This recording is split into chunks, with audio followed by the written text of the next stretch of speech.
This is We the Sales Engineers podcast, show 155.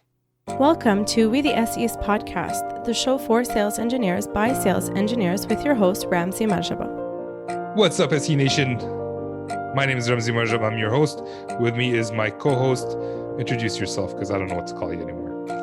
My name's The Beard. No, I'm kidding. Hey, everybody. My name's Benny. Binaya Kanango, my co-host, aka The Beard, who was talking a second ago. How you doing, my man? I'm doing well. It's been a heck of a week out here in Ottawa. Really warm. It's about to get cold, but yeah, I love it. How are you? I'm doing well. You know, it's crazy busy as usual. And our guest, I started talking to her like a month or 2 months before my wife gave birth. And our interview was on the day that we went to the hospital. And I had to cancel last minute. Sorry, go to the hospital. I could take the mic to the hospital. I'm not sure my wife would appreciate me recording this as she's giving birth. But yeah, Aileen McNabb is our guest for today. And for those of you who don't know her, she has her own consultancy, her own company. Links are in the show notes, show 155. And we're going to talk psychology, which is not something we've talked about in the past.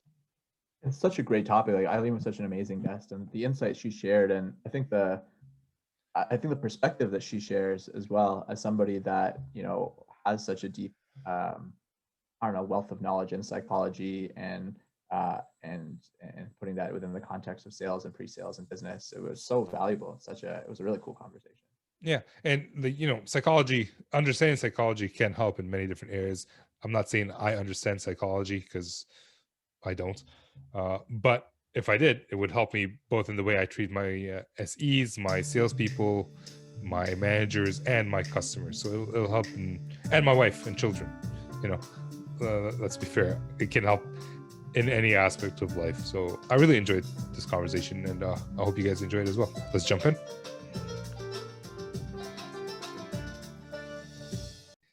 Good afternoon, Aileen. How are you? Fine, thanks. How are you? I'm good. I had to emphasize the Aileen because last time I said it wrong, even after you introduced yourself as Aileen. But you are Aileen McNabb. It's I nice am to have you indeed on the show. Beyond your name, can you introduce yourself a little bit more? Sure. Aileen McNabb. I think of myself as a pre-sales person who has arrived at a really good place in my pre-sales life. I've arrived at the spot where I'm still in pre-sales and I get to focus on my why. And my why is to make the workplace a happier place. Now, I'm not all that powerful. I can't make the whole world happy at work, but I can help pre-sales people be happier at work, which makes them more productive. Okay. So many questions. And I think Benny's stealing mine. Go ahead, Benny. It was low-hanging fruit, so I have to ask it. But I guess when you talk about happiness in pre-sales, what makes pre-sales people happy?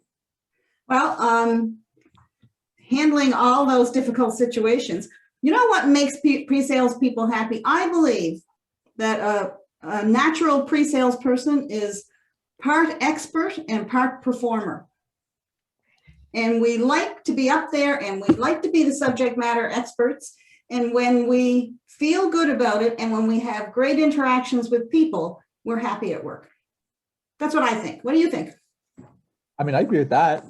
Without a doubt. I mean, a good environment is definitely conducive to happiness. So good people around you and you having a good relationship with those people. And also, I think another big, contributor to me being happy at work is not feeling like I'm going to get fired any second or not feeling exactly. Yes. And so being that subject matter expert and being very confident in what I'm saying is definitely a huge factor. And all those things together will end up closing deals. And that also obviously drives happiness. So I think you're right. I agree. And we tend to like collaboration. We like working with other people. And that sometimes is where the stress comes in, right? We do our jobs in public. We have a really important job and we're working with sales who tend to have more power over the job, over the deal or whatever. So we love the interaction. We love the business strategy. We love being at the front of the room, but there's natural stress built into that. I'm in front of a group of people. Maybe somebody doesn't like what I said. I'm trying to strategize with the sales guy and I don't agree with him. He tells me 5 minutes before the demo, please add these PowerPoint slides, so we love that collaboration, which means we love working with people, and that's where we get a lot of good stuff, and that's where we get some of the bad stuff too. I was going to say what I love, like what would make me happy is communication and expectation. Mainly because, well, you were talking about what Benny was talking about. He wants to know that he's not going to get fired. So communication from the manager would be nice. Also expectation. I don't expect you to send me a PowerPoint slide 5 minutes before my presentation. And I don't want you to expect me to actually go and present it. Yeah. Which is a new development. Like early on in my career, it's like, okay. I'll fumble through it. But as I've grown as a sales engineer, I try to give the salesperson as many chances as possible to send me those. And I tell them, if you send it to me last minute, I am not going to do it. Yeah. But that is your experience because you have built up the confidence to do that, right? Yeah. Well, right now, go ahead. Yeah, go ahead. No, I was just going to say one of the big things about being happy at any work, but in pre-sales, is being confident. Confident that you can, hold your own in something, confident that you're going to be employed next week. It's important to feel secure and confident in your job. Yeah. And I was going to say, it's easy for me to tell the salesperson not to send me this presentation 5 minutes before the thing, because I'm my own salesperson now. You might be the salesperson. Yeah, because I can't beat myself up. But yeah, it's definitely an interesting topic. Benny, you had another question. You just wrote it up. I did, yeah. So, I mean, I'm sure we'll get into it later on in the call as we go, but this whole idea about, like what you do in many respects is, I guess, advocating for the happiness of those in pre-sales, I suppose, and working with organizations that's supposed to make that happen. Has that always been the case, or have organizations always been taking concerted efforts to make sure pre-sales are happy or is happy? No. And they still aren't. No. And when you say I don't present myself that way. I don't talk to people about, I'm going to make your team happier, because everybody will say, oh, okay, sure, that's fine. But what I do talk about is I will help your team interact better with the other people in pre-sales. There's a lot of, what I have run into is a lot of that. I have a problem child, the manager will say. He's really, really good at doing demos, but none of the salespeople want to work with him. Or the other way around, like everybody loves him, but he freezes when he's in front of an audience. So I don't say, I'm going to make your sales team happier. That's just my why. That's why I'm doing this. And what I do actually helps people be happier and helps them be more productive. I was just coaching somebody like last week, and he was so stressed over something that happened at work, understandably. Like a lot of our stress is understandable. And we were going through all of that. And he said, what's crazy about this is I have just spent the better part of a week worrying about this, and I'm neglecting my job. That's what happens. And that's why we want our employees to be happy and not stressed. Yeah. I know when I'm stressed, I shut down. Like a mistake happens, I just walk away for 10, 15 minutes. It is hard to go back to work when you're thinking about, that mistake that cost millions of dollars. But, you guess you work through it and get used to it or develop tougher skin. So how did you get into coaching? Okay, so I have been in pre-sales for a very long time, and I've gone through all the stages. I have been the pre-sales consultant, SE, depending on what company you're working with, what name you have. So I've been the individual contributor, and I loved it for years. And then I decided, well, I think I might love managing. And so I requested that job in what I think was a brilliant manner. It must have been brilliant because I was moved into management within the month of asking. Oh, wow. And so went from there in several leadership jobs, which I quite enjoyed. And then I thought, I need a break from everything. It'd be easy to go back to being an SE, but you know what? That ship had sailed. I didn't want to be an SE anymore. But then what I found out was, in my mind, what I was actually ready for was a move out of the corporate world. And so I decided I would be a coach. I've always had a lot of feedback about how helpful it is to talk to me, which is coaching, right? Whatever form that might be. So I went the route of getting formal coaching training. Okay. And because I like the positive side of it and the idea of being happy at work, even if you're not allowed to say those words. Yep. I also took accreditation in positive psychology coaching. So still coaching, but it's Yep. based on a positive outlook. It's not looking for what's bad, it's looking for what's good. Okay. So I did business coaching, I did the positive coaching accreditation. And then I decided, and I was doing some of that on general terms, a little bit of executive. You know, I coached a lawyer. She loved it, but I don't know anything about being a lawyer. So I finally realized, you know, I still love pre-sales and I do love this coaching stuff. And so what I did was I really focused on that. And once I did that, then it just, I'm just having a great time. I just like doing it. And I'm just now adding training onto the coaching. Okay. So Benny wrote like 6 questions, but I'm gonna actually ask my question first because you know, I stole the mic first. Where do you see sales engineers need the most help? You've coached someone who was stressed, you're coaching different people, but in general, and we're generalizing here, I know it's hard, but in general, where do sales engineers need the most help? Well, really maybe 2 places. Now there are some of my coaching has been people who are just getting into it or don't have any guidance at work, and they need the basics.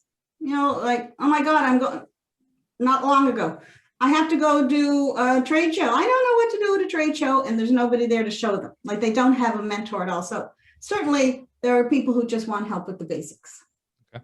But what I think people lack most when they run into problems, when they lack confidence or they lack clarity on either why this is happening with another person or what the issue really is. So confidence and clarity, I would say, are the 2 things I probably help with the most. Interesting. So it's not even necessarily super technical things or. Oh, no. Oh, wow. Okay. Very cool. And now the other thing I did is they say, you know, when you want to be out on your own doing these things, find your niche. Well, you know, there are a lot of people out there telling someone how to stand up and do a demo. Right. And you can't stand up and do a demo if you're afraid of the salesperson you're working with because you don't know how to manage a meeting with them. If you're afraid of being asked a question, you know, because I'm afraid when I think somebody's yelling at me. Those things, or I did have a bad demo, how fast can I bounce back? Because you were saying I can bounce back pretty quickly. Some people can't. And they have to. There seems to be a lot of demos going on, right? So so I decided to niche down to that. I found it was neglected. And when I was managing teams, that's what they got the most help out of. So when you work, are you working with the salesperson and the SE to build a confidence between them, or just the SE teach them how to build confidence? And I can honestly say that my best demos took place when my sales guy was in the back of the room responding to emails and not interfering. Yep. So I get that. How do you work on someone's confidence if we're doing a demo? Yeah, so it depends on, so, you know, you have to figure out what their problem is. Why aren't you confident? If it's basic, well, I had one guy and I finally had to say to him, because after like 3 sessions, he finally admitted he wasn't confident. And the reason he wasn't confident was he just didn't know his product well enough. Yeah. So what happens with having an outside coach is they will say something to me that they wouldn't say to their manager because they don't want to look bad. Yeah. So it may have taken 3 sessions, but he did eventually say, look, I'm just not confident. And then I can be maybe a little more direct, because I don't have to worry as the internal manager that the employee complains that I was too harsh or something, right? So I can nicely say, you just don't know your product well enough. And you've given me like 14 excuses, and I get that it's a small company, but I've worked in small companies, and you have to do whatever it takes to get good at your job. And so he just had to learn more of product. Now that's not the norm, but if it's that basic, it's that basic. Yeah. So usually what happens is they aren't good at dealing with people. And so they're more edgy than lacking confidence.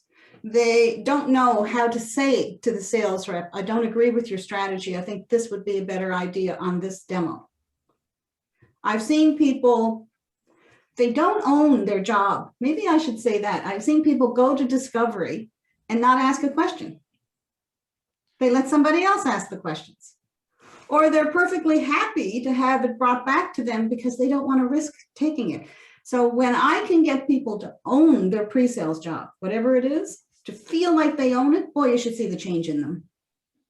They completely turn around. Now, you two sound as if you own your job. You know what you want to do. You know how to do it. If there's stress, I think the reason you can step back because there's stress when there's stress is because it's not the end of the world. I'm not going to be fired because this demo wasn't perfect or because I didn't answer that question the way I want to. And they have to learn those things. But I start almost all with people skills, understanding yourself and understanding other people. And when I was given the example about me being stressed, I didn't think it was a positive example, me saying that I had to walk away for. No, it is. No, it is a good example. It's a very good example. Right. Because, you can't say that you're coaching. You can't go to somebody and say, I'm going to make your team happy. You can't talk about happy. And you don't want to say, oh, yes, I walked away from stress, because somewhere along the line, we got the idea that no matter what happens in front of me, we should be able to handle it in the moment. And sometimes the best thing to do is to take a moment. And that's actually wiser. Well, thank you. That makes me feel a lot better about my comment then. See, I'm good already. Yeah, you're coaching us right here. So, you had some questions? There's just a quick little question, because you did mention people skills there. I just wanted to kind of see how would you maybe characterize the niche that you're fitting in with respect to the skills that you're addressing? Because usually you hear about soft skills versus hard skills. Okay, but it seems like you're even going a level deeper, no? Because you're like beyond soft skills with others, you're allowing people to kind of look more internally and kind of build themselves up from a confidence perspective, which I guess is soft skills as well, I suppose, but it seems like it's something else. You know why? Maybe, I don't know, but maybe what you're hearing is, it definitely is soft skills, but maybe you're hearing that I talk as if there's a lot of structure to it. And sometimes when we think about people skills and soft skills, we think it's more spongy, more just, whatever happens in the moment. I have a very definite structure when I talk about people, with people. So if I could share that, just to give you a clue. Really And good. I'll talk to you too, Ramsey. Yeah. I use almost, not always, but very often, I use the social skills style of behavior. So if you don't know it by that name, you might know it, the 4 quadrants, you might know driver, expressive, analytical, or amiable, analytical, that kind of thing. That disc thing? It's like DISC. Yeah. So it is more complex than DISC, not nearly as crazy complex as Myers-Briggs. And that's why I like it. Okay. So for example, my guess would be on those 4 quadrants, Ramsey, I would put you on the left side. I'm not sure which one, because when you have some stress, you take a moment, you walk away from it for a little bit. So you're probably taking either an indirect approach or you're avoiding it. But because you're experienced and you know how to manage it, you only avoid it briefly. I'm a driver. When I get stressed, instead of walking away, I might cause a fight. I might get in your fight. I might get in your face. I don't, because I know better now, but it could happen. Yeah. And if somebody is expressive, they are direct, fast-moving, people-oriented. When they get stressed, they attack you.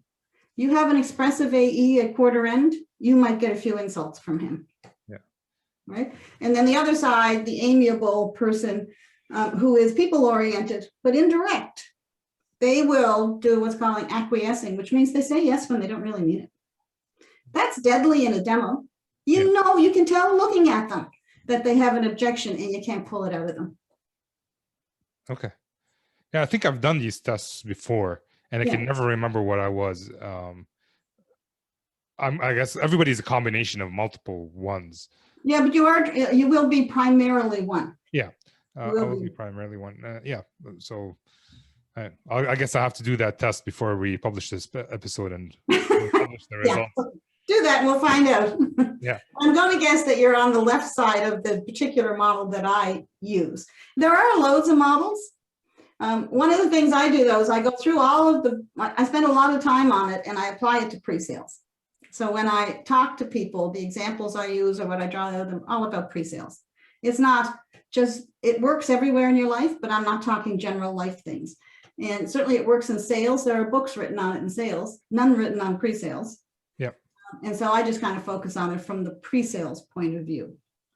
Okay. If you don't mind me asking, with respect to those in pre-sales specifically, I'm just kind of looking at an example of the model that you called up. So kind of like axes are like ask versus tell, and then Yes. versus, yeah. And we'll have a link to just an example of this in the show notes as well. But for pre-sales, would you say that the left, or I guess just the role and the requirement of having to discover a prospect's requirements and needs, and to be able to really like sit back and absorb all that, and then eventually come back with a solution, does that kind of require somebody to be a little bit more towards the left, to be more asking as opposed to just kind of jumping on and telling one that this is how it's going to happen? Well, it doesn't seem to. So I have some thoughts on that. And it's interesting to me that you mentioned discovery. So I was going to do a course on discovery, and then I decided not to, because everybody always told me I was really good at discovery. And it's one of those, I wonder why. Like, you don't know why you're good at it, so it's hard to teach it. Yeah. And I am on the right side. I am on the tell fast side. So that's the opposite of what you thought would be good in discovery. Yeah, totally. Right? So what it amounts to is any one of them will do okay. And because I'm on the right side, as you said, you know where it's a killer is when you're doing a scripted demo. And you don't want to be that methodical, and you don't want to go through every single point they make. I had forced myself to do it. And I did all kinds of things until I got used to it. I would color code them, and until the red color was done, I wasn't allowed to go to the bathroom. Like, I wasn't allowed to leave the office. So you have to train yourself. Sometimes you have to overcome your own style. I had to overcome my lack of love of detail to do scripted demos, but I did it. Right. Sorry, go ahead. Wouldn't there be benefits to either one? Like, I'm looking at analytical right now. Yeah. Like, we ask questions. So I guess I am kind of between analytical and driver, more towards analytical. Yeah. I'm assuming. I like to ask questions, hence podcast interview. I like to ask questions on my customers. But I guess driver, you'd be great at storytelling, for example, yes, which would be a great part of getting the customer to agree on something. Or so I think there are positives to all of them. Expressive could be like, oh, I'm energetic, and I'm gonna make you love my demo, whether it's actually useful or not. Yeah. Actually, I know somebody who was really, really good at demos, and he hardly ever knew his product, but the people went away loving him. And we used to all go say, oh my, why is that happening? He shouldn't be doing so well. But he was. But I'll tell you, when you talk about the different styles, I was just talking about this to a client the other day, to somebody who wants to do some training. I used to have somebody report to me who was very much on the left side, the ask, slower paced. That's something they don't always talk about there, but it's a slower paced, doesn't mean slow, more methodical. I'll put my phone in my purse before I get out of the car, as opposed to I'll get out and everything's flying with me. Well, this guy, that's what he was there, and he was analytical, I think, certainly on the left. Well, I had a sales director who thought he should be dynamic and expressive. And my answer to that was, and he was saying, no, he's not out there enough. You've got to really engage. And I said, look, we were just going into, as it happened, a customer conference. So, you have all the breakout rooms and people go and do things. I said, you just go around and pay no attention to what I think of them. Pay no attention to what you think of them. Watch how the audience reacts. And the audience, they didn't get all buoyant either, but they asked him more questions. In every one of the sessions that he was in, we sold more of that software. Yeah. So any style will work. You know what, though? That's a really interesting part of this style is there are two things that cause a lot of conflict. One is a difference in pace.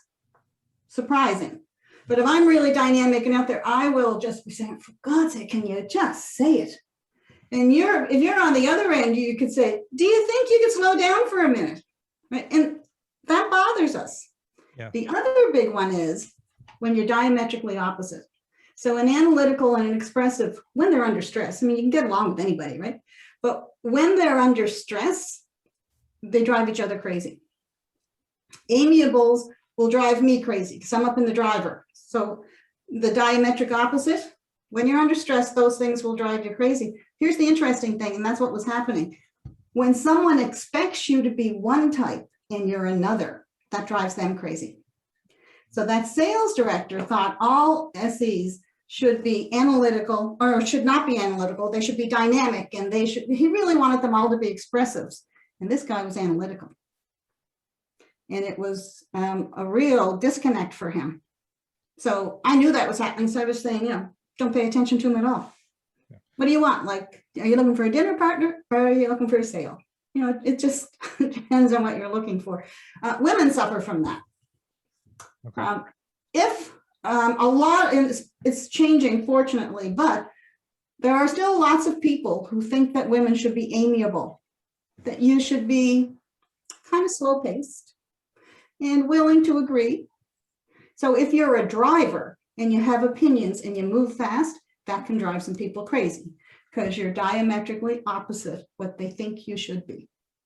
Such an interesting thing, how people's perceptions of one could just completely screw over somebody else, I guess, whether it be due to some bias that they have, or the fact that they may be diametrically opposite, or rather their expectations of maybe all women to be on the amiable side, even though it's a corporate world where that probably isn't a good thing for that woman to always be super amiable. So yeah, I mean, why would you think that everybody would be like that? So yeah, that's really cool, actually. I love that. And it happens to SEs too. If somebody thinks that you should be analytical, but you're expressive, which is what was happening in that one particular instance, he's assuming the guy's no good at his job. Right. I have this issue. We talk a lot. So I work with both sales engineers and salespeople within my office because I'm the liaison between both worlds, I guess, because I do both jobs. And there are some times where the salespeople are expecting the sales engineers to do something that it's not within, like, they don't even think about it. Why didn't you reach out to this customer again after 5 times of reaching out? Why didn't you reach out the 6th time within the time frame that we want? And I keep telling him, like, he's strong in this area. Why are you trying to push him to be like do something that he doesn't want to do? He's not even willing to figure out how to do it. Like, he's strong there. Use him and try to kind of embellish that area. Try to use him as much as you can within his capabilities, and you compensate in that area because that's the area you like to do anyways. Right? Like, you don't want the sales engineer to be the same exact personality as you, because otherwise you'd have 2 salespeople in a meeting and no one will trust anyone. Like, the customers will not trust either one of you. You want a kind of a mix. Plus, your customers are all going to be different as well. Like, you're doing a demo to a group of people, they're not all going to be the same as you. Yeah. Years ago, when I first learned about social styles, I remember it was part of a course I was taking. And this, I don't know the reason for this, but it struck me. And what you're saying is what this guy said long ago. And what he said was, we tend to hire ourselves and marry our opposites, and we probably should do the reverse. So I don't know about the marrying part, but that's exactly what you were saying. We tend to hire or want to work with, as like on a deal, with ourselves, but we do need to have an array of types, and we're inclined to be with ourselves. I can honestly say, if I married myself, my life would suck. Well, it's good to know yourself. Yeah, but here's the thing. Like, I talk to the salesperson, I tell him, hey, try to deal with that SE differently. But how would you advise the SE to deal with that salesperson in order for both of them to be happy? Because they're both, like, they're not always happy with each other. Yeah, and that's the sort of conflict that you have to go on. So I need to know a little bit more about it. But the first thing is to understand who you yourself are. Something that we overlook is we talk a lot about what style is the other person, but know your own style as well. So the SE has to know, I'm not going to be crazy about doing this because. Right. And once you know that, so I would talk to the SE first. And so they want them to be in touch with people more. Wasn't that what it was, Ramsey? Yeah, like just out of the blue, email someone, say hi. Yeah. And the SE is more of a methodical, I will do this under, normal processes and things. Yeah, he's more technical. He's more about like helping. If someone reaches out to me, I would spend hours helping them out. Yeah. I'm not actively reaching out to other customers, right? And there are some things you can't fix. So he has to know that about himself. Yeah. And if he can go along with it, because it's reasonable, sometimes we're wrong, right? If the SE, you don't think so, but if in this case. I agree. No, in that case. But if the SE is looking at it, but I don't like to do that, I will say to them, we need to investigate whether you should do it, whether you would like to or not. I don't like to do scripted demos, or I didn't used to, but I certainly trained myself to do it. Yeah. So that's the first thing we would look at. Then there is the salesperson who wants him to do these things, and he's not. Somebody needs to talk to the salesperson, like you said you were doing, about your expectations are causing you some stress. Yep. And this is not the guy that you want to do that. Like I actually would have done much like you did. Okay. And that's the way that these things have to, and sometimes somebody has to intervene. Yeah. Well, lucky for us, they're both doing better. The SE is reaching out to more people. Sometimes he needs a little bit more prodding and reminding. And the salesperson is always going to be aggressive and trying to get him to, there's never enough people we can reach out to.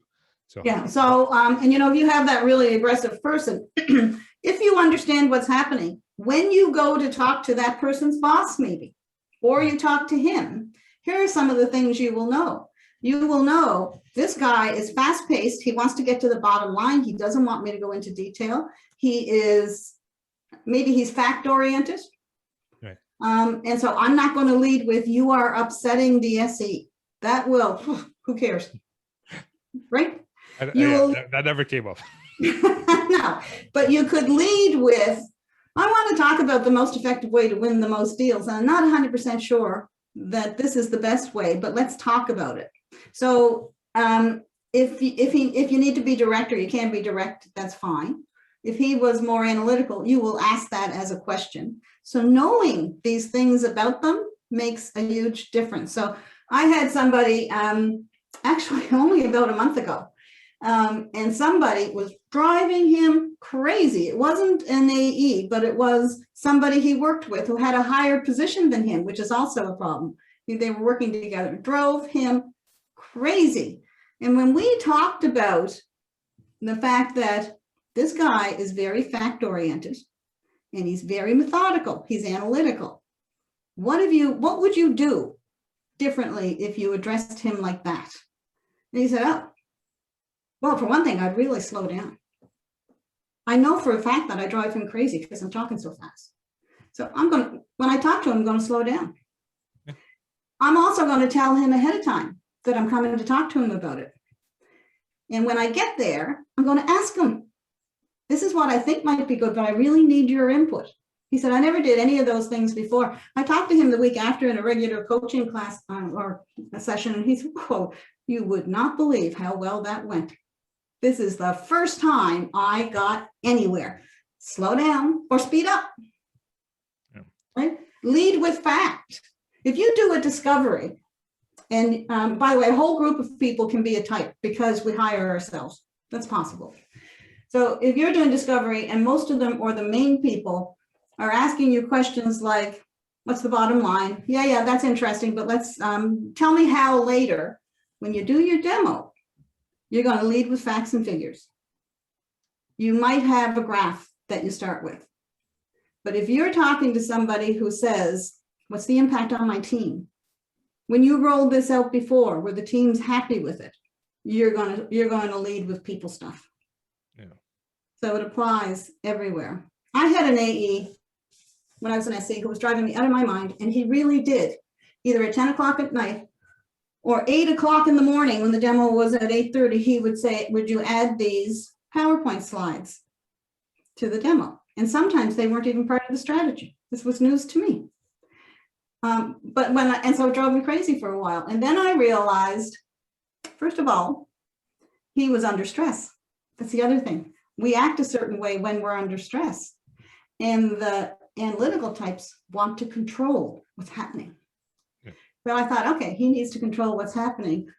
I'm going to help him control it 3 days before. So I started offering up dry runs. I watched you say that on LinkedIn. You had a LinkedIn. Yeah, I had that story. Yeah, I that offered was an up amazing dry story. runs and I recommended a quick call. And he just relaxed. So that's the other thing about it. Understand who they are, fast, slow, direct, indirect, but also make sure you think about, are they under stress? Have a little sympathy. Yeah.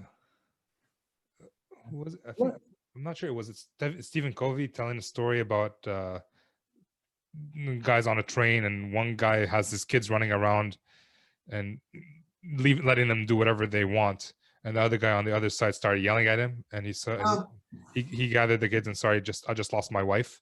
Oh yeah. See, you don't know what's happening in somebody Yeah. else's life. Yeah, even if you work with them every day, you don't know what's happening at home. And SEs definitely don't know what the VP or the director just spent the night yelling at the salesperson for. Right? Yeah, and on that note, that's saying something personal can be happening. Like I knew that SE was stressed when we did demos. It was just in his previous life, he didn't have to be involved in the demos for some reason, and this just sort of stressed him. Yeah. I had another one more like what you were just saying. We had a presentation to customers where all the leadership team did presentations. Okay, we each did a presentation. And then afterwards, our mutual boss who ran the country called us all, I also posted on this, called us together. And to one guy, he spoke and he said, well, he was saying, your style is just stilted and horrible. And he said, now granted, Aileen is a hard act to follow. Wouldn't that sound like praise to you? When he got to me, he had a whole lot of instruction on how I should have done it differently. Right. When I knew, and everybody was saying, how come you're so calm? Because, he just said you were great. Now he's saying you're terrible. I said, no. I had accidentally seen an email, or I think it was an email. It could have been something on his calendar because I used to meet with him all the time. One of his kids was in the hospital. And he was just taking it out on us. But when you know that, so I was thinking, well, at least he said a good thing first. That's the way I looked at it. But you can't always do that. I mean, you do have to stand up for yourself. Yeah. So knowing, are they under stress? How do they act when they're under stress? What do they like? Do they want me to be direct or indirect? Do they feel better when they get step by step and here's the bottom line? Or do they feel better when you say, here's what I'm aiming for, this is how I'd like to get there?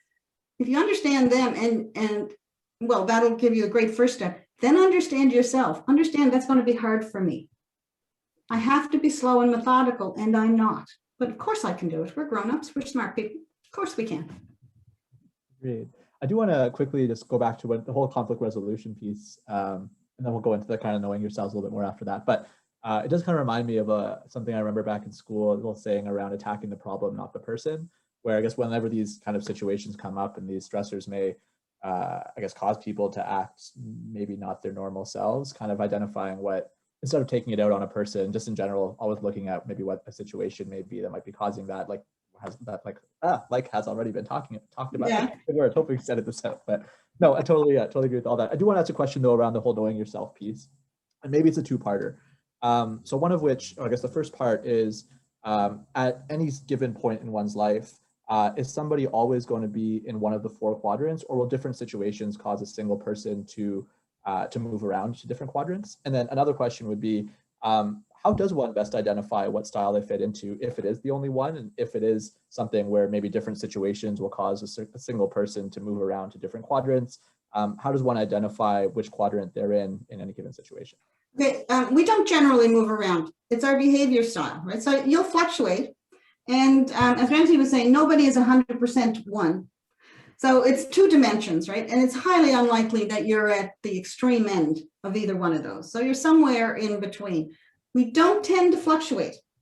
And this model's been around for decades, and generally speaking, they have found, no, we don't tend to fluctuate. But something does change. So one of the best ways to identify what your style is how do you act under stress? Analyticals avoid. Hence, we walk away when stressed. So I'm guessing analytical. But we're experienced. We walk away for a minute or a day, and then we go back to it, right? You manage those things. So analyticals under stress avoid. Drivers become autocratic. That's me. So just do it will become my motto if I'm stressed. Like, don't ask me why, just do it. I also know not to do that, right? But that's my inclination. Expressives, when they're under stress, they attack, and the amiables acquiesce. So there's little tests, quizzes that you can take, and you answer all these questions, and it will put you pretty accurately into one of them. But even without that, watch what you do when you're under stress and what the other person does when they're under stress, and think hard about it. What are they doing? They're avoiding. Sometimes avoiding is odd. I knew somebody who was analytical, and he fired people. And I knew another manager who transferred people instead of addressing because they stressed them. So you have to look and see what it is. But here's the tricky part. Where things do change is if you get extremely stressed, you drop into another kind of reaction. So when I am stressed, I'm autocratic. If I am very stressed, I will avoid you. So where you're thinking, what's with you? When you're stressed, you usually, the negative part of it would be, I'm really in your face. The positive part of it is, you always express what's wrong with you. Like, I'm direct, I will tell people. But when I'm really, really stressed, I will fall down even deeper and I will avoid. And so I will look different. You would, if that's the only time you knew me, you would think I was an analytical. So we don't move, but if we get super stressed, we act a different way. That's cool. That's really cool. Can people train to move? Because I don't know. Is it? I am an introvert. I don't know if this has nothing to do with that. But it does actually. You're on the indirect introverted side, yeah. But I work really hard, and I'm pushing myself out of my comfort zone into the. I'm not. I don't think I'm ever going to be a full out extrovert. But at work, I can become extroverted somehow. Like, how does that work? Like, can people change certain aspects of their behavior? 100%, yes. So myself, like I was saying, when I'm being my bad self and I'm stressed, I mean, it's just plain in your face. It's annoying. I'm just in your face and I'm just telling you what to do. But I know better than that, right? Same as you were saying, you're an introvert, but sometimes you have to be extroverted. I learned not to do that so much, right? I learned that it's perfectly okay to be direct, and people have grown to like the fact that I will say, I'm not happy about that. Could we change it? Because an indirect person won't say that. So the same thing, Ramsey, you and I both learned to adapt ourselves to the real world, because you don't want to be a too extreme and in, but so you absolutely can. And that's why I say it's so important to actually understand what you are. A lot of these models spend a lot of time stressing, what's the other person like? So you will know how to adapt to them. I was talking to a coaching client who is expressive, and something legitimately stressful happened. We were talking, it was legitimately stressful, and he was mad at everybody.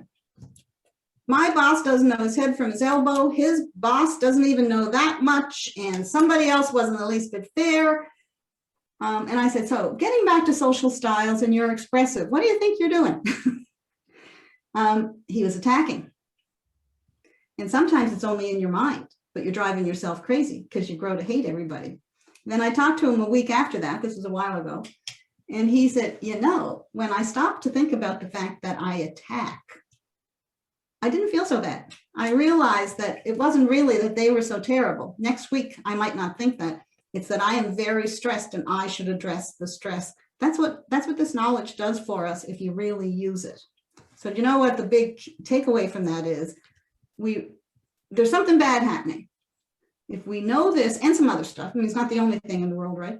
We're able to respond instead of reacting. And if we can respond instead of reacting, we're more likely to get clarity and to make good decisions. Good saying. I like that. Respond instead of react. Mhm. That's really good. I like that a lot. Yeah, if if we intellectually respond and instead of emotionally react, it also makes feel better. When I tell people about this approach at first, they think they don't want to roll over all the time. I don't want to always be the person that gives in. Well, your response could be a no. Your response can be a no. You just are going to do it in a style that your voice will be heard.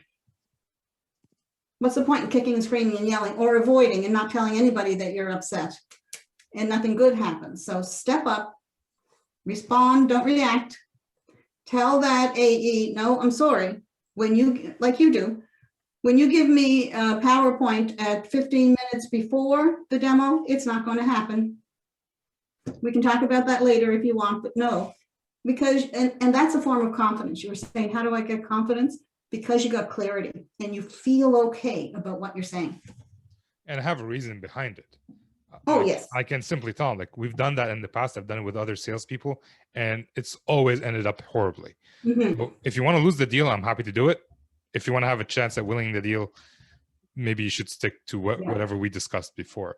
Just telling them for the sake of telling them, like, no, I've never seen that to work. No, never. You're absolutely right. It's just that if you don't have clarity and confidence, you don't even have the confidence to do what you do, which is to give the reasons why. Yeah. And that's combined with experience, isn't it? Because now you have the reasons. Yeah. I think experience leads to a lot of confidence. Right. Experience is a big deal in confidence, for sure. Oh yeah, I'm definitely a lot better than when I first started as a sales engineer, sweating during my first demo. And You know what I think? When you know you're a good sales engineer? When you become invisible at the front of the room. So I used to tell my new guys this all the time, because you're nervous, right? Am I answering that right? Oh, where was I supposed to go? What's the navigation? And, all that kind of stuff. I said, you will know that you're now a sales engineer when you discover, oh my God, I was invisible at the front of the room. And one day I was sitting in my office and this SAE came running in and I said, you're excited. He said, guess what? I was invisible. I said, marvelous. You're a sales engineer. And what I mean by that is you're not sweating and you're not worried. And you're wondering how, when that person asks a question, you're not wondering, will I answer it right? You're wondering, how can I help that person? Because you're invisible. You can see your solution. You can see the audience, the prospect. And you're not worried about you. You're not worried about, did I dress okay for this in-person thing? Did I say the right thing? Am I going to get bad feedback later? So I tell them, you're a good sales engineer when you become invisible at the front of the room. I can honestly say that I started feeling like a good sales engineer when I started feeling like one of them while I'm doing the demo. Yeah, same sort of thing, isn't it? I am one of you guys, so we can have an open, honest conversation. Just hit me with your hardest shot, and this will be fun more than, oh my God. Yes. Please call my mommy. But isn't that experience too? Yeah, it's definitely experience. And the right kind of experience. This concept that practice makes perfect is not true. Perfect practice makes perfect.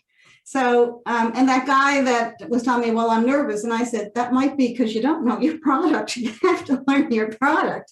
So you know your stuff. You've done it loads of times. And you also probably have had some mildly bad experiences where you had to say, oh, I don't know the answer to that, but I'll get it to you. Because when you're new and you're nervous, you think, oh my God, I can't say no. I can't say I don't know. So what you just described there, Ramsey, is the same as what I'm saying. You were invisible. It's all about them, not about you. This is perfect. And I want to talk to you forever. And I say that a lot of guests, but seriously, all guests are fascinating to me. And we've had a different conversation today with you than most other guests on the show. But we have to move on to the not so fire round. These are the same 4 questions we ask almost every guest. I just tweaked it last week. No. I'm getting new questions? Just one. One. And I did that on purpose to kind of screw up my friend who was on the show last week. But, good. You get the benefit of that. So, question number 1, Benny usually starts us off. Alrighty. So, maybe you've already talked a little bit about it, but if you were to just answer it in a few words, What do you love about being a pre-sales coach or just a people coach? And maybe be extensive with your answer too, real estate. Yeah, I love being a people coach, but I do love being a pre-sales people coach. I truly like pre-sales. I truly am the person who likes to be at the front of the room and to be an expert and a performer. Like, I like it. And as you were saying, I feel confident in it. I expect to be able to answer 98% of the questions they ask. And if I can't, I don't feel bad about saying, I'll see if I can figure that out for you. So I love pre-sales. I love behavior, which is a different way of saying that you like working with people. I really like horse behavior. I do horse behavior stuff too. It's just really interesting to figure out what a person or a horse is likely to do in a certain situation and make something happen, because you know yourself and you know them. That's why I do it. I love pre-sales and I am fascinated by behavior. Is that the reason for the name of your business, your company? Positive, yeah. Yeah, not because of the car. Oh, Mustang. No, yes, that's a horse. Yeah. So, if you have a minute, as an aside, one of the little sidebars I went into, in the entrepreneurial world was I did equine assisted learning, and what that is groups of business people came to me in an arena. And we played with horses on the ground only. I had them do all kinds of exercises with the horses. And two things about that. One was people said to me, how can you be doing that? It's such a departure from pre-sales. And I said, it's actually exactly the same.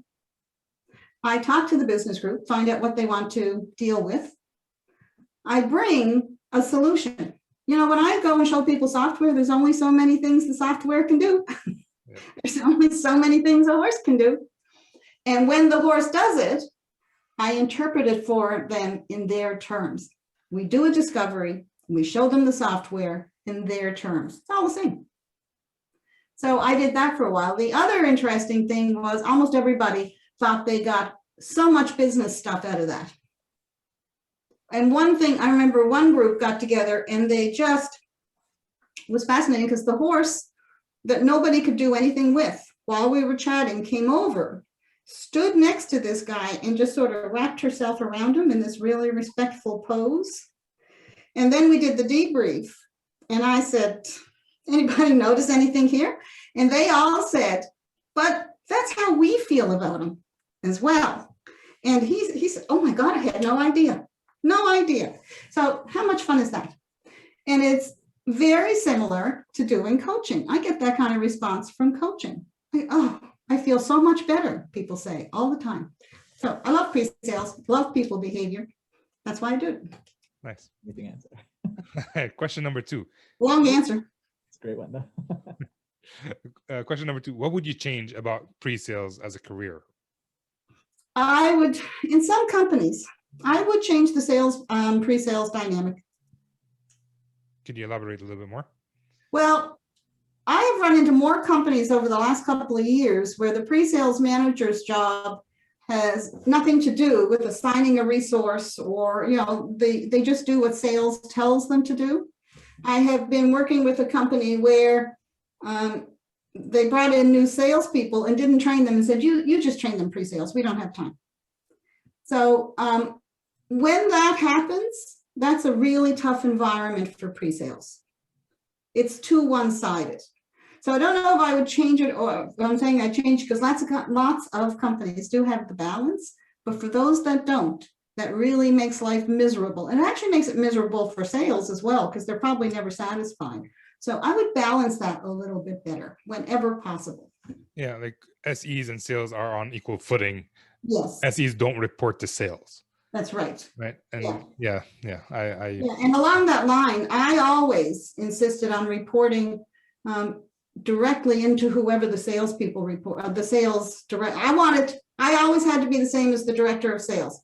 If he reported to the regional manager, I reported to the regional manager. I never agreed to report up to sales. Okay. Yeah. Which is what you're saying. Yes. Yeah. Well, right now, SEs and salespeople in my company report to the sales director. which Oh, it's better than reporting to professional services, which sometimes happens. yeah. Because they think because you know a product, you're the same, but really, you're not implementing product, you're selling products, so you're more Yeah. inclined. It's I like them to be a little more independent. Yes, I always prefer that. I actually have a video that I put up last week about the org structures, and Okay. that is my favorite one, where we report all the way up to like the VP of sales. That's where we tie up. Not I never want to report directly to a salesperson. Right now, I report to a sales director who was an SE in his previous life, like up until recently. So he knows how we go through. Plus, I'm hybrid, but yeah, like it works a lot better when you report up to the sales engineer. Just adding a little bit to that, that is not to say that it's okay for us in pre-sales to get up in arms about it. We have to respect how tough it is to be in sales. Yeah. We want them to respect us for sure, but don't forget, their lives are really tough. If they're a little cranky at quarter end, why don't you just go home and have a little crantini or something and don't worry about it? Like, because we have to respect them and see that their lives are not easy either. Yeah. Sure. Both ways. I say both ways is what I'm saying. Yeah, I agree. All right. Question number 3. All right.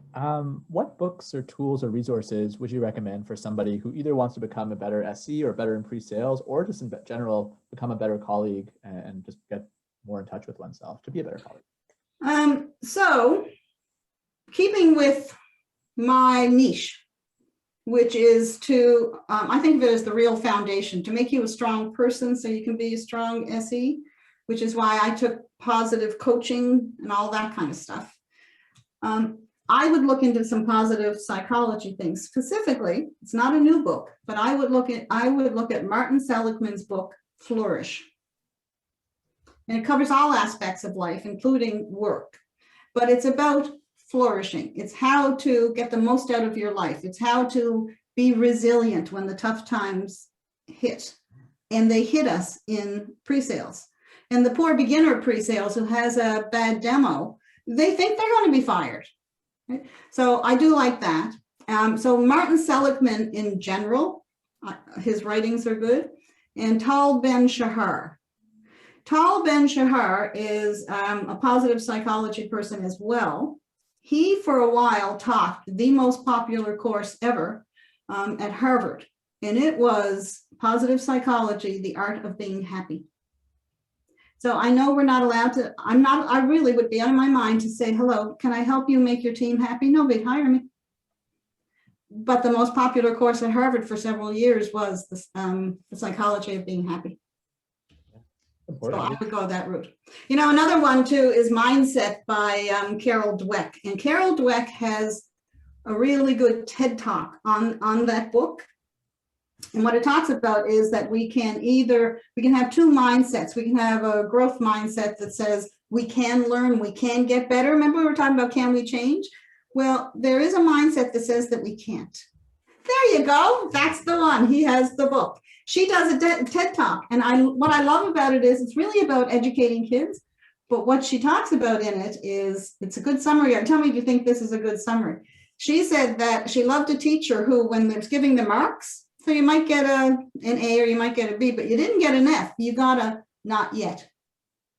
So can you do that? The answer is not yet. No, not yet, but I will. Actually, the book Mindset changed the way I act with my children. Yeah. I no longer tell them you're smart. I tell them you're hardworking. Yes. Yeah. Right. And we're actually the thing we say every day with our kids, we tell them to actually say it to themselves, like, I'm a strong, hardworking young man. Wow, good for you. Well, we noticed that they don't want to do something and they get like in their cocoon and putting their head down, and you get angry. You don't know what to do. And in the end, I'm like, why are you putting your head down? Put your head up. And that's where I remembered this book, which didn't help me in sales engineering so far, but it's helped me be hopefully a better father. I'll tell you where it can help you a little bit in sales engineering. I'll give you just one example. When I talk about people skills, and all this stuff that I'm talking about with social styles, and I use some other things as well, but it's about understanding people. In pre-sales, they really understand it if you said you can read the room, that sort of thing. The mindset, I forget what the bad one is called, where you think you can't, you're born with it or you're not. They Fixed think, mindset. oh, that and fixed mindset. Well, I'm just not that type. That guy has charisma. No, it is a skill and you can learn it. That's how those things apply in pre-sales. Yeah, correct. 100%. All right. Speaking of growth mindset, is there a habit you'd recommend SEs should start working on building? Or is there a habit you're working on building right now? A habit that you work on building. I do have, I mainly have a habit of analyzing myself. And that sounds the opposite of where I said, if you're a good pre-sales person, you're invisible. But it is, I analyze how I am reacting to things so that I can change what I'm doing and respond. So what I always do is I'm always thinking about, am I responding or am I reacting? And I think that's a good summary for everybody to have. All right, let's end there then. Where can people reach out to you though, before we go? Well, they can get me on LinkedIn and AileenMcNabb.com. Right. Well, thanks, Aileen. This has been amazing. And it's been great fun. I liked it. I enjoyed it as well. We'll talk to you soon then. Okay, bye-bye. All right, thanks, Aileen, for coming on. This was great. Talking about a different subject than we've talked about in like 150 episodes, 155 episodes. So this was very different. How did you feel? Feel great. I mean, I'm always a big fan of everything to do with just getting to know oneself better, especially when it not only allows you to be more satisfied with yourself, but also in being able to work with those around you better as well when you get to know them better. So yeah, just being able to understand, like, or just being able to get introduced to those 4 different styles and just how they interact with each other was fascinating. And talking about the 4 styles, we just did that test, right? But when she was talking, what did you think you were? Definitely floated. Like, I think I float between the amiable and analytical, for sure. I don't. You're introverted? Oh, naturally, yeah, 100%. Okay, I didn't know that. Wow. Okay. Yeah, I kind of floated between analytical and driver. They say driver is like fact-based extrovert. Analytical is fact-based introvert. I'm very fact-based. I am an introvert. But so when I did the test on my own, I turns out, according to whatever quiz that Aileen sent us, I am a driver. And let's bring that back up. So drivers are action-oriented, decisive, a problem solver, direct, assertive, demanding, a risk taker, forceful, adventuresome, competitive, self-reliant, independent, determined, an agitator, and results-oriented. I feel like these are the same things that can be for the analytical as well. It's just in an introverted kind of way. I'm definitely not an agitator. Yeah, so I don't know. So I was going to say, well, maybe I'm stealing your thunder a little bit, but given that was your result when you did it for yourself, we just went through an exercise right now where we did it for each other, I suppose, where Ramsey did it, Ramsey did it for what he thought of me, and I did it for what I thought of Ramsey. And I guess we could go into the results a little bit, but Ramsey's result for me was pretty expected. My result for him, though, very much not. So I got him to be amiable, which is diametrically opposite of that of being a driver. But I think I actually have a reason why I might think, or I think I have a theory as to why that happened now. But sorry, what is that theory?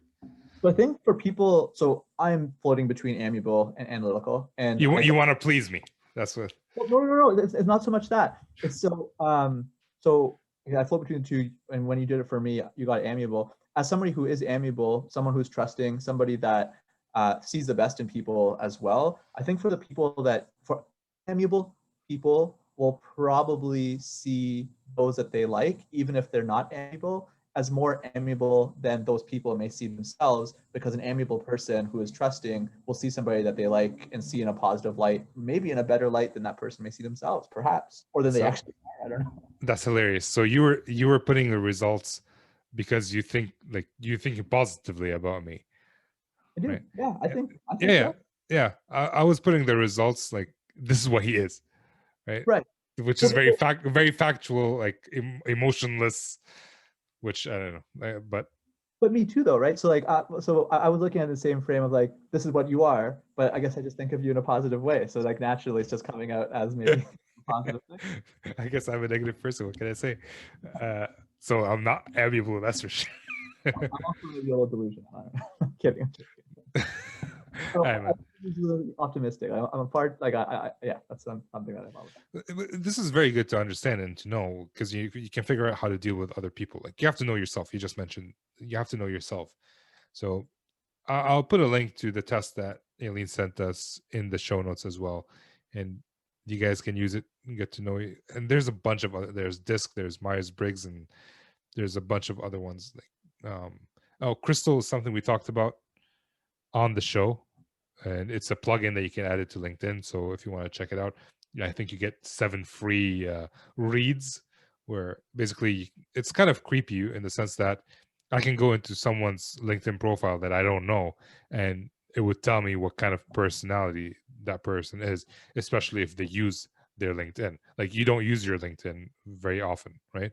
Well, to a degree. I mean, like, when I do, and when I don't, I don't. So, like, I haven't in a while, but when I do, that doesn't make sense. Yeah, obviously, when you do, you do. Okay, never mind. right. I guess for me, like the last post I would have had was relatively recent, like within the past like month, I would say. But you do have to be careful, because LinkedIn, being the professional platform, people are going to make themselves seem more professional than they may actually be on there. Yeah, but you're not a daily user, right? Oh. So I think it works better for people who use it on a consistent basis, whether to look at other people, like people in sales. So if you want to check it out, check it out. If you don't, I'm really not tied to Crystal. But yeah, this was a great show, and I hope to have Aileen back again, because we had a couple of different topics that we wanted to talk about on the show. We only covered one, so hopefully next time we'll cover the other one. Agreed. Yeah, I'm looking forward to it. Psych of sales is it's a fascinating topic. Yeah, and that's pretty much it. So, you want to take us out, Benny? Absolutely. Yep. No, thanks everybody for listening to us. Always a pleasure to have you on. Thank you, Aileen, for coming on. Again, such a pleasure to have you as well. Great insights. I'm sure the audience, hopefully anyways, loved it as much as we did. And if not, well, it sucks for them, I suppose. Thanks for coming on.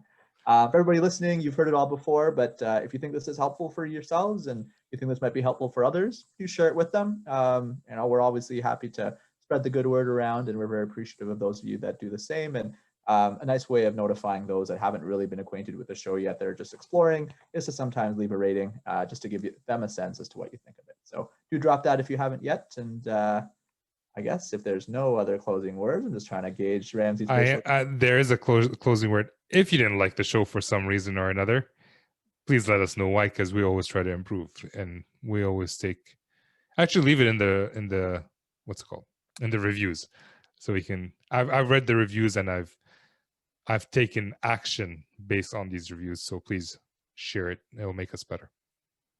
All right. Yeah, absolutely. Looking forward to seeing those. And in the meantime, we'll catch you all next time we hear you. And for Ramsey, this is Benny signing out. Off.